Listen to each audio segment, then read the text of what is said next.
Ada saya dengar satu ustaz cakap macam kita masuk rumah kita ni, sebelum kita buka pintu tu, kita senyum, kita baca bismillahirrahmanirrahim, sebab dekat alang pintu rumah kita tu, kat atas tu ada jin nama dia Nasib. Nasib. Dia yang kita maksud memperandakan hubungan rumah tangga tu. Benda halus ni, cerita dia macam COVID. Kita kena hidup dengan COVID. Jin ni dia banyak dekat dunia ni. Dunia ni disebut planet air. Maknanya 70% adalah air. Air ni tempat jin. Bukit Bukau tempat jin. Hutan tempat jin. Kita hidup di atas tanah pun ada rumah jin pun ada. Kita duduk dekat rumah kita, kita makan, jin tu makan. Contohlah kita orang Islam kan. Kita tengok cermin, kita baca doa. Kita nak makan, kita baca doa. Nak naik kenderaan, kena baca doa. Apa pentingnya doa untuk kita? Sebenarnya Islam nak ajar bahawasanya ada benda lain yang berjiran yang kamu tak nampak. Pi mana-mana pun jangan lupa bismillah. Pasal apa Datuk bismillah? Bila lepas kahwin tu Ustaz, yang lelaki ni, yang suami dia ni Ustaz, minta maaf cakap semua, dia punya kemaluan tu, isteri dia tu berbau Ustaz. Adakah itu sihir juga Ustaz? Bila benda halus ni dia duduk dalam tubuh badan kita, benda halus ni dia boleh parking pada semua tempat. Salah satu tempat yang dia suka parking itu adalah faraj.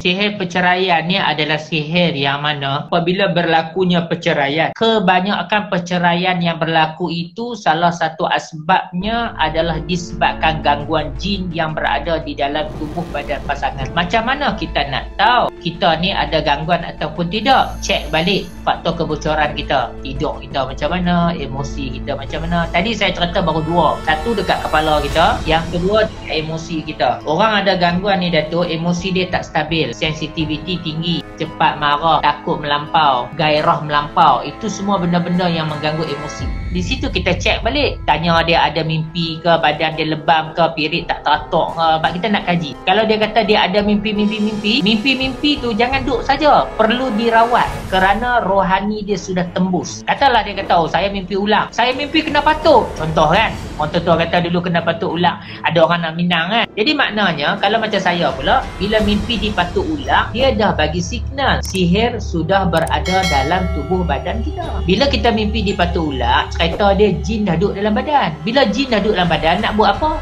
Pergi rawat lah. Sekarang ni okey, nak pergi rawat ni, nak jumpa orang, nak macam mana kita nak tahu pengamal perubatan tu, nak jumpa. Kadang-kadang kita pergi jumpa bomo. Ada yang mana satu, macam mana punya pengamal perubatan? Okey, sebab ramai yang bertanya ni Ustaz. Ada yang mimpi jin lah. Saya tanya tadi, ikan apa yang makan ketawa tu lah. Ikan apa tu Ustaz? Dia ada sejenis ikan dia tu. Banyak dia punya tu. Tapi saya pun tak ingat dia punya nama dia. Kena rujuk balik tafsir dia. Kita kalau dekat Malaysia ni, kita ada GAPIMA, Gabungan Perawat Islam Malaysia. Ataupun kita ada pusat rawatan. Setiap negeri dia ada pusat rawatan dia. Rujuk pertama, pusat rawatan tu berdaftar tak dengan Jabatan Agama. Yang kedua, berdaftar tak dengan kementerian. Sebab sekarang ni Datuk, kita ada badan pengamal. Contohlah kalau macam saya, jampi-jampi orang, saya ni dipanggil badan pengamal. Bila badan pengamal, dia wajib kena ada akta bawah badan pengamal, akta 775. Macam sekarang ni tengah dikuat puasa kan. Jadi masyarakat kat luar sana, dia boleh pergi rujuk. Badan pengamal tu ada kalau macam kita ni sijil halal lah Datuk. Maknanya yang menipu ni semuanya menggunakan jin lah ni. Maknanya dia akan tompangkanlah jin ni pula nanti. Ya, yang itu kita kena tengok betul-betul lah. Pasal kita tak tahu Datuk. Contohlah bila orang sakit lah Datuk. Saya tengok dalam masyarakat kan. Bila orang sakit, orang tak ambil peduli dah hang rawat dengan jin ke tak jin. Pasal dia nak anak dia sihat. Betul tak? Betul. Kalau macam kita dekat Malaysia ni terkenal lah Darushifa, Darussalam. Kebanyakan yang jenis Darul tu, kebanyakan mereka tu dah ada periktirafan. Yang terbesar ni antaranya Darushifa dengan Darussalam lah. Macam mana sihir rumah tangga ni Ustaz? Okey, macam ni Datuk. Kalau kita tengok dalam agama kita pun, Islam ajar pada kita, bila kita nak kahwin, kita pilih pasangan kita sama ada cantiknya, keturunan dia, salah satunya adalah agama dia, nasab. Jadi Nabi ajak dekat kita, bila kita nak pilih pasangan kita, kita kena pilih betul-betul. Pertama, jangan pilih pasangan kita itu majnun. Majnun ni gila dah tu. Maknanya kalau kita tengok pasangan kita tu, keturunan dia ada keturunan gila, maknanya itu sudah ada gangguan dalam badan dia. Keturunan gila, lumpuh, merah, rihul ahmar, semua kena tengok. Maknanya dia dah bagi signal awal. Sebab bila kita kahwin dengan dia, kita akan mewarisi genetik dia. Maknanya Islam bagi signal awal tak? Ustaz, mana nak tahu dah jatuh cinta dah, apa nak tahu kaji macam mana dah syok Ustaz. Ya, sebab tu kalau dalam Islam, dia kena, sebelum dia berkahwin, dia kena kenal dulu. Dia kena kenal ahli keluarga, dia kena tahu macam tu. Macam ni lah Datuk, saya ambil contoh mudah je. Kita nak kahwin dengan seseorang, agak-agak Datuk, kalau kita nak kahwin, kita tahu dia ada HIV, kita kahwin lah Datuk. Macam tu juga kalau Datuk tahu dia ada saka, enggak Datuk kahwin tak? Benda halus ni, soal percaya tak tepi Sat. Cerita dia macam COVID. Kita kena hidup dengan COVID. Macam Datuk kata tadi kan, jin ni dia banyak. Orang kata 9, kita manusia kan. Saya nak bagi sedikit perumpamaan Datuk. Datuk tengok dekat dunia ni disebut planet air. Bila sebut planet air, maknanya 70% adalah air. Air ni Datuk tempat dia. Air ni tempat jin. Bukit Bukau tempat jin. Hutan tempat jin. Kita hidup di atas tanah pun ada rumah, jin pun ada. Kita hidup bersama dengan jin. Kita duduk dekat rumah kita, kita makan, jin tu makan. Cuma kita yang tak nampak. Kita contohlah kita orang Islam kan. Kita tengok cermin kena baca doa. Kita nak makan kena baca doa. Nak naik kenderaan kena baca doa. Apa penting doa untuk kita? Sebenarnya Islam nak ajar bahawasanya ada benda lain yang berjiran yang kamu tak nampak. Pi mana-mana pun jangan lupa bismillah. Pasal apa Datuk bismillah? Pasal bismillah bila kita baca, Datuk cuba perhati betul-betul. Bismillah itu maknanya dengan nama Allah. Maknanya bila kita nak buat satu benda, kita sebut bismillah, maknanya kita sedang mengisytiharkan yang kita buat ni kerana Allah. Sebab tu syaitan takkan kacau kita. Ini doa ni tolong ambil dan tolong amalkan. Nak buat benda apa pun paling tak ada bismillah cukup. Cuma Datuk, bismillah kalau betul-betul nak ambil jadi ubat, dia ada tata cara dan kaedah.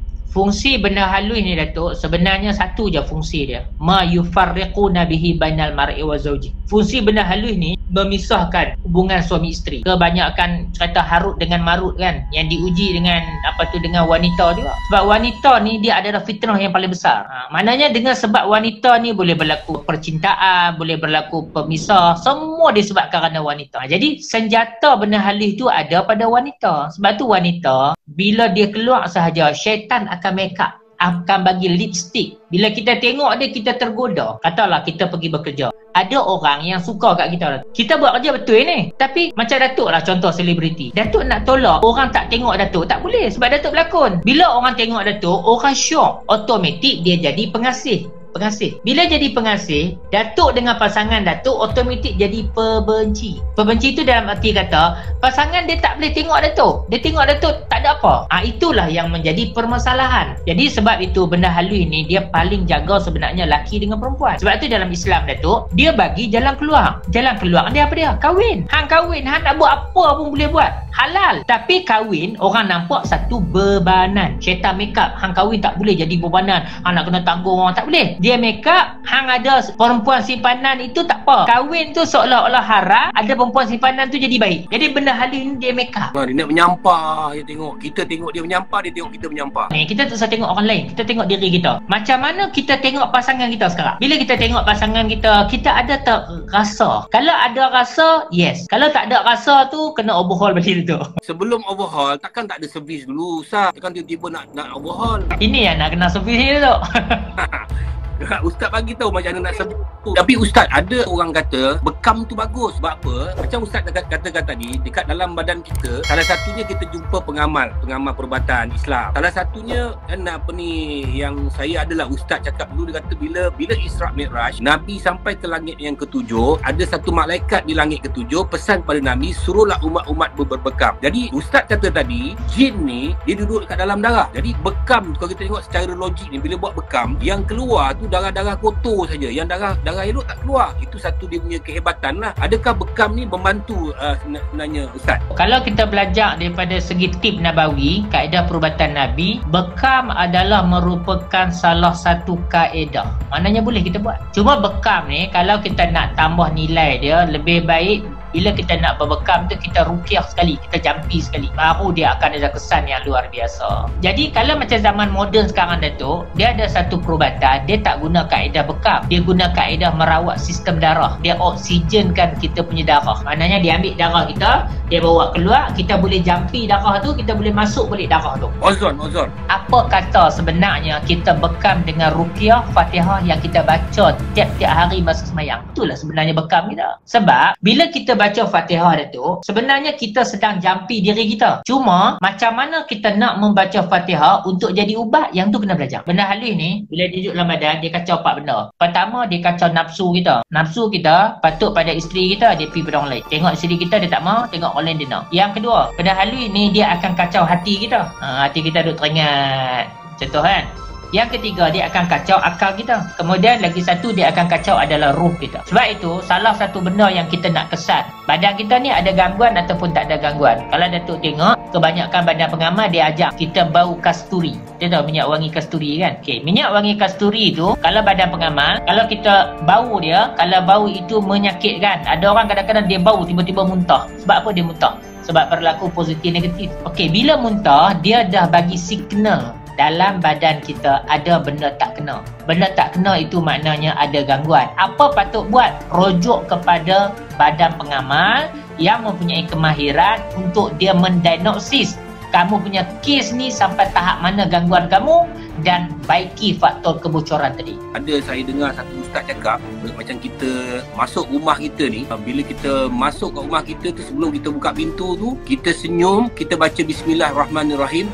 Sebab dekat alang rumah kita tu, ke atas tu ada jin, nama dia Nasim.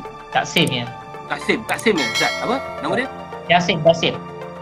Dia yang akan memperandakan hubungan rumah tangga tu. Jadi kalau baca bismillah tu, insya-Allah kita masuk selamat kita. Cuma kadang-kadang bila kita baca tu, kalau macam saya kata tadi lah Datuk, kalau kita baca dalam keadaan kita pun baca, kita tak ambil daripada guru. Amalan ni saya cerita lah, amalan kita ni bila kita nak ambil, dia mesti wajib berguru. Macam Datuk akad nikah lah, dia ada akad. Akad ni dipanggil ijab kabul. Dengan Datuk ijab kabul tadi, mengesahkan hubungan suami isteri. Anak yang lahir itu boleh dibinkan dengan Datuk. Anak itu dia panggil anak sah taraf. Begitulah juga dengan ilmu. Benda yang berkaitan dengan cerai semua ni, kalau kita sebut dalam keadaan marah pun dia jatuh. Jadi itulah benda halus Datuk. Bayangkan Datuk, ada kes dia cerai talak 3 lah. Kemudian bila dia nak balik tak boleh, dia panggil saya untuk jadi Cina buta. Asal tak panggil saya? Itulah saya kata. Persoalan macam Cina buta apa semua tu kan, maknanya bila sampai tahap dah lafaz talak 3 apa semua nak patah balik, itu yang jadi porak-poranda dalam masyarakat. Ada benda terjadi Ustaz. Dia ni sebenarnya dia berkahwin bukan dengan kekasih dia Ustaz. Perempuan itu berkasih dengan orang lain, dengan lelaki lain. Tapi dia berkahwin dengan lelaki lain. Bila lepas kahwin tu Ustaz, yang lelaki ni, yang suami dia ni Ustaz, minta maaf cakap semua, dia punya kemaluan tu, isteri dia tu berbau Ustaz. Adakah itu sihir juga Ustaz? Ya.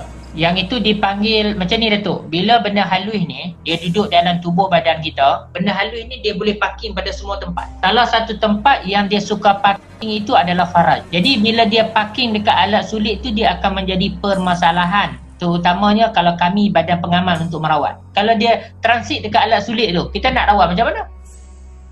Juga, jadi dia memerlukan kemahiran dan kepakaran. Adakah keputihan itu permainan jin? Dia kira macam ni Datuk, benda tak elok yang keluar daripada seseorang, benda itu adalah benda yang kita boleh kategorikan syaitan. Contoh macam pirik wanita, darah kotor tu, benda tak elok lah. Lendir, benda-benda tak elok tu, semua tu dikategorikan syaitan. Najis kita, tahi kita, benda syaitan lah tu. Benda tak elok tu syaitan. Sebab sifat dia tu balik kepada benda tak elok tu lah yang kita sebut dengan syaitan. Jin tu cerita lain pula. Jadi masyarakat dia kena faham ni dulu. Syaitan tu apa, jin tu apa, iblis tu apa, baru dia boleh tahu. Ada satu kes ni Ustaz, anak dia dah 1, isteri dia mengandung. Lepas tu dia berkenalan dengan satu perempuan. Lelaki ni lah, suami ni. Tapi lepas tu Ustaz, dia bila nak bersama dengan isteri dia, minta maaf cakap alat sulit dia tak boleh Ustaz, yang si lelaki ni. Adakah itu juga gangguan daripada, maksudnya adakah orang yang sebelah sana tu dia menggunakan kepakaran siapa-siapa yang berdamping dengan jin untuk membuatkan dia jadi macam tu. Akhirnya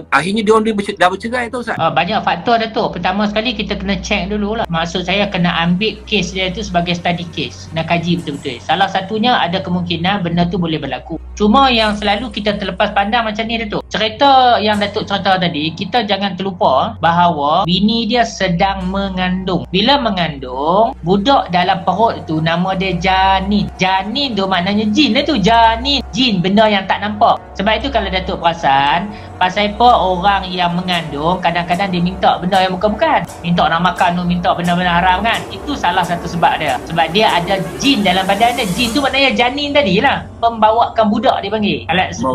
Kalau kita sebut jin tak sedap lah. Cuma pembawakan budak. Jadi sebab itu benda tu kita kena faham daripada sudut pendefinisian. Dia ni berkahwin atas suka sama suka. Tetapi mak dia tak suka. Mak, katalah mak perempuan atau mak lelaki salah satulah tak suka. Adakah itu juga pengaruh daripada jin? Sedangkan dia orang ni nak buat benda yang baik. Daripada dia orang dah menikah. Tapi lepas kahwin pun mungkin mak si lelaki atau mak si perempuan ni masih tak boleh terima menantu tu. Kebanyakannya berlaku kepada orang perempuan dengan orang perempuan, menantu perempuan dengan mak mentua. Dia berlaku yang ini kenapa dia berlaku kepada orang perempuan dan mak mentua, tapi jarang berlaku kepada lelaki dan mak mentua atau bapa mentua. Sebab tu bila kita nak kahwin dengan pasangan kita kena ambil kira kita nak kahwin tu bukan dengan pasangan saja, tapi kita nak kena tengok ahli keluarga dia. Sebab tu dalam Islam dia ajak kepada kita kan, bila kita nak kahwin dengan anak perempuan dia, kita kena tengok nasab mak dan ayah dia. Contohlah saya beritahu, kita nak tahu pasangan kita ada gangguan tak ada gangguan. Bila kita kawan, kita nak kena tahu dia mimpi ke apa benda. Contohlah macam saya kata scan tadi kan, bukan sekadar dia tapi ahli keluarga dia. Pasal kalau kita tak tahu benda-benda yang macam tu, dia akan menjadi masalah balik tu pada kita. Pasal apa? Kita nak bawa dia masuk ke dalam rumah kita, dalam masa yang sama dia akan bawa pengaruh daripada mak dan ayah dia. Ini yang kadang-kadang masyarakat dia tak ada solution. Tapi Ustaz, dalam zaman moden hari ni Ustaz, banyak orang tak percaya Ustaz. Macam contohnya kalau dah sayang, dia tengok cantik, handsome dah sayang. Kalau dia tahu mak dia dulu ada sakit ke apa benda, ada sakit gila ke apa benda, dia bagi dah sayang. Maksudnya takkan nak pergi ambil bini dia, nak pergi ubat dulu baru nak kahwin. Bagi dia orang tak percaya perubatan-perubatan macam ni Ustaz. Dia mudah aja Datuk. Redha bi syai', redha bima yatawalladu bihi. Kita redha dengan benda yang kita ambil, kena redha dengan masalah yang akan datang. Sebab itu saya selalu kata, dalam bab-bab macam ni, saya tak perlu orang percaya tak percaya. Pasal bila orang tu dah sakit, dia mesti akan rawat. Cuma kalau Datuk perasan, bila orang rawat, pasal apa orang rawat dia kena tipu? Pasal dia nak cari kesembuhan. Kan? Bila dia nak cari kesembuhan, dia tak cari halal haram dah. Itu yang kena tipu. Bila kena tipu, marah balik pada badan pengamal tu. Patutnya sebelum nak rawat tu kena tanya dulu. Betul tak betul? Bila kita suruh cari, orang tak mau cari. Okey, satu lagi kadang-kadang kita tengok Ustaz kan, macam bila berlaku permasalahan dalam rumah tangga tu, macam-macam berlaku. Kalau kita rujuk dengan pakar kaunseling, pakar kaunseling dia bukan pakar jin tu. Yelah, maksudnya dia tak tahu yang dia ada jin. Dia tak tahu dia ada jin. Jadi dia kata aku tak percaya pada benda ni, aku lebih percaya kepada yang moden punya perubatan, pakar kaunseling macam tu. Kita akan tengok macam kita kan, kalau kereta kita rosak, kita tengok kereta apa yang rosak, benda apa yang rosak. Kalau benda yang rosak tu contoh aircon, kita pergi kedai aircon lah. Sama lah juga dalam bidang perubatan. Kalau macam sekarang ni, perubatan yang macam ni kita kategorikan perubatan gangguan, rujuk pada perubatan gangguan. Kalau kita pergi pada perubatan bukan gangguan, dia mesti tak mau pasal acuan dia tak sama. Contohlah orang kaunseling datang jumpa saya akan beritahu tak ini gangguan, sebab saya punya pembinaan ilmu saya itu berteraskan kepada gangguan. Lepas tu bila orang jumpa saya, pasal apa gangguan? Sebab saya membina ilmu saya berdasarkan kepada acuan saya. Apa pandangan Datuk Seri Ustaz kan? Orang-orang muda sekarang, ada orang-orang moden sekarang ni, dia langsung tak nak percaya dengan perubatan pengamal macam. Kalau dia sakit, contohnya dia sakit macam kata cakap tadi okey.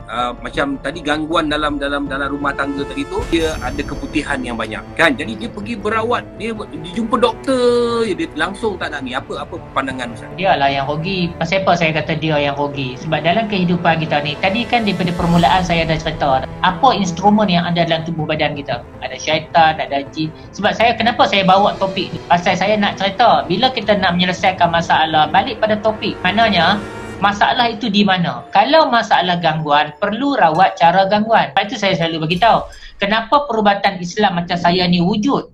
Sebenarnya adalah untuk menjadi check and balance untuk perubatan moden yang tidak dapat mendiagnosis orang yang ada gangguan. Sebab perubatan moden tak dapat kenal pasti jin. Pasal apa? Sebab tak ada alat yang dapat kesan jin. Jadi kalau cerita dekat mereka, mereka tak faham. Pasal apa? Pasal mereka diajar bukan cara macam tu. Macam saya diajar dengan cara macam ni. Jadi dua benda acuan yang berbeza. Bila acuan berbeza, pengeluaran dia pun berbeza lah. Lepas tu saya kata perbahasan itu bergantung kepada acuan. Jadi kalau acuan kita tu memang Al-Quran dengan hadis memang ada, kita buat lah. Ini balik pada rumah tangga Ustaz kan. Masa bercinta dulu Ustaz, memang baik lelaki baik perempuan ni tak pernah pandang orang lain selain daripada pasangan ni. Tetapi selepas berkahwin, mula ternampak orang lain selain daripada pasangan. Adakah ini memang jin tu yang mengganggu kita untuk ke sana ke macam mana? Macam Ustaz cakap tadi lah kan, orang lain nampak cantik apa semua tu. Adakah itu juga pengaruh daripada jin? Bila kita lelaki lah sebagai contoh, cerita bab nafsu pula Datuk. Nafsu kita ni, bila kita dah kahwin, kita tengok perempuan lain, kita akan nak pada perempuan tu. Itu cerita nafsu. Jadi bila cerita nafsu, cara rawat dia pun lain. Dia tak boleh rawat macam syaitan tadi. Sebab kalau syaitan tadi kahwin selesai. Tapi kalau nafsu, dia kena mujahadatun nafs. Dia kena lawan pula nafsu dia. Nak lawan nafsu itu dengan zikir. Zikir apa pula? Dia masuk pula dalam mujahadatun nafsu. Amarah, lawamah, mulhamah, mutmainah, radiyah, mardiyah. Maknanya dia punya tingkatan nafsu tu perlu dilatih, perlu ditarbiyah. Tu yang saya kata tadi. Bila satu-satu masalah tu berlaku, nak kena tengok syaitan kah dia, nafsu kah dia, roh kah dia. Jadi bila kita dah tahu dah kebocoran tu di mana, baru kita rawat satu-satu. Kalau dia melibatkan gangguan, rawat. Kalau dia melibatkan nafsu, rawat nafsu. Kalau dia melibatkan rohani, rawat rohani. Cuma masalah dia dekat sini, bagaimana kita nak cari orang yang ada kemahiran 4-4 benda ni? Yang ni kena cari badan pengamal. Di badan pengamal ni lah kadang-kadang kita tak tahu dah tu. Katalah kita jumpa orang tu, dia tengok kita, dia kata, oh, awak ada gangguan. Kita percaya terus. Tak boleh juga. Tapi banyakkannya jin ni dia akan mengaruh nafsu kita lah. Mula-mula nafsu lah sebenarnya pada pandangan saya. Nafsu lah. Sebab apa? Nafsu ni dia makhluk yang cepat ni, nafsu makan, nafsu seks, nafsu nak beli barang apa, semua nafsu. Sebenarnya saya rasa pada pandangan saya, adakah memang jin ni memang dia target pada nafsu manusia dulu? Nafsu tu perlu dididik. Sebab tu kalau dalam agama kita diajak kan Datuk, nafsu ada 7. Amarah, lawamah, mulhamah, mutmainah, radiyah, mardiyah, insanul kamil. Ada 7. Setiap satu nafsu ni bila kita nak zikir, daripada nafsu amarah contoh, nak pergi nafsu lawamah, maknanya nombor 7, nak pergi nombor 6, dia kena zikir Datuk, kurang-kurangnya 70,000 zikir. Satu zikir tu bila nak baca, Datuk, bila kita baca zikir, sudah tentu bila kita baca zikir, kalau badan kita ada gangguan, benda tu bukan duduk saja. Lepas tu kadang-kadang Datuk perasan kalau orang beramal amalan tanpa ada guru, kadang-kadang hijab dia boleh terbuka. Bila boleh terbuka tu yang jadi macam-macam. Dia nampak benda ni, dia jadi masalah lain pula. Yang pada asal tadi tu dia nak rawat nafsu dia. Dia mula rasa dia tu Tuhan, dia rasa dia tu Imam Mahdi, Allah bagi pula kat dia sedikit kelebihan, dia boleh turun hujan ke apa, dia jadi lain pula lah. Tu yang saya kata, kalau tak ada ilmu, tak ada bimbingan daripada guru yang mursyid, dia akan jadi masalah. Jadi sebab tu kalau dalam persoalan benda-benda halus ni, kalau Datuk tengok dekat Malaysia ni, kita nak cari orang yang betul-betul guru yang mursyid, dia agak sukar. Apa program orang WhatsApp saya ni apa semua kan, saya kadang-kadang sedih Datuk. Bukan pasal apa, bila saya bersiaran macam ni kan, orang dengar tau. Bila orang dengar, orang nak buat apa Datuk? Orang nak rawat. Bila orang nak rawat, saya tak angkat telefon, orang marah. Saya bukan tak mau angkat telefon Datuk, saya tak larat, terlampau banyak pesakit. Tapi walaupun macam tu, saya bagi tahu siapa nak rawat, mai pusat rawatan saya. Setiap hari Sabtu saya buka. Saya akan buka setiap hari Sabtu, hampa mai, hampa tunggu. Tapi kena sabar lah. Dekat mana Ustaz kau nak pergi? Saya ada 2 Datuk. Satu kalau nak jumpa saya terus di HQ saya dekat Pendang lah. Satu lagi dekat Batu Cave. Dekat Batu Cave. Batu Cave dekat Sunway Batu Cave. Pusat rawatan saya Datuk, saya buka setiap hari Sabtu je. Tapi sekarang ni mudah Datuk. Kalau ada apa-apa pun tak perlu datang pusat rawatan. Kita boleh buat scanning online. Cuma saya perlukan sedikit masa lah. Kita nak buat program macam ni kan. Itu yang kadang-kadang bersusun Datuk. Itu yang saya kata, ilmu macam ni tolong ambil. Pasal ilmu macam ni sangat berharga untuk anak cucu kita. Dan ilmu ni